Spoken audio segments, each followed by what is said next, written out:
la société ou du moins coupèrent pour qu'elle ne se poursuive pas dans le déclin vertigineux vers lequel elle s'approche. Par exemple, dans notre première lecture d'aujourd'hui, Isaïe chapitre 58, nous lisons « Voici ce que dit le Seigneur. Partagez votre pain avec celui qui a faim. Ouvrez votre maison aux pauvres. Sans abri, habillez ceux qui sont nus et ne tournez pas le dos à votre propre frère. Alors, votre lumière émergera comme l'aube et vos blessures guériront rapidement.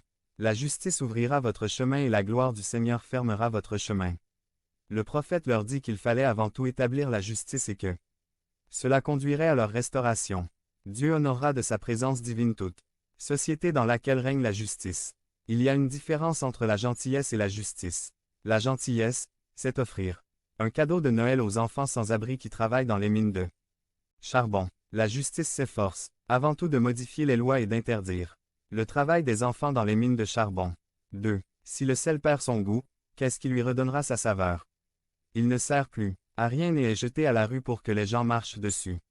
Dans les temps anciens, le sel était souvent mélangé à d'autres minéraux. Ce n'était pas du sel pur. Par exemple, dans une popoussa, il était mélangé à de la viande et des haricots.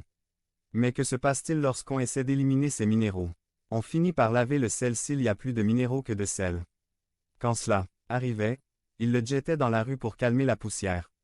Perdre la saveur signifie suivre des valeurs et des objectifs qui vont à l'encontre du royaume de Dieu et de ses idéaux. Jeter du sel pour être piétiné signifie falsifier le statut de disciple et se soumettre à la sentence du jugement.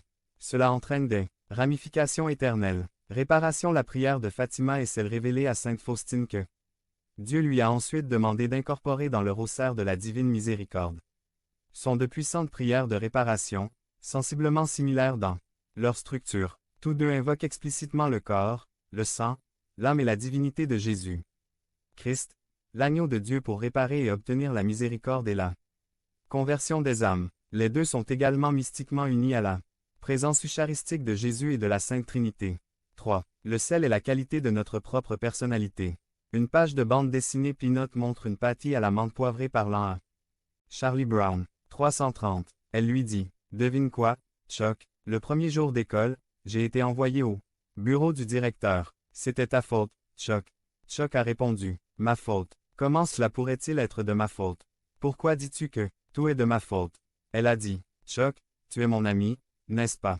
Tu devrais avoir une meilleure influence sur moi. » Alors que Peppermint Patty essayait de se débarrasser de sa culpabilité en passant le ballon sur l'autre terrain, elle avait en un sens raison. Souvent, c'est seulement nous qui savons ce qu'il y a au plus profond de notre âme, si nous sommes vraiment sur la voie de la sobriété et du rétablissement. Point. Il est également possible que nous nous trompions. Colossiens 4, 6 dit, « Que votre parole soit toujours avec grâce, assaisonnée de sel, afin que vous sachiez comment vous devez répondre à chacun. » Ce qui précède signifie que nos paroles doivent être modérées et restreintes.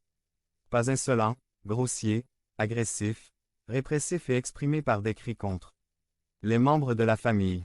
Devenez membre de la chaîne et soyez un instrument de la parole de Dieu. Ne manquez pas cette opportunité d'avoir un impact sur des vies. Cliquez maintenant sur le lien dans la description et aidez-nous à diffuser la parole de Dieu. L'homme dans le royaume de Dieu par Felipe Vilga. Résumé. L'importance de l'homme dans le royaume de Dieu, dans la famille, dans L'. Église, dans la communauté. Formation en leadership 2017. Pasteur, Felipe J. Vilga. Formation en leadership. Engagé dans l'église locale. L'homme dans le royaume de Dieu. Rôle et but. Acte 16.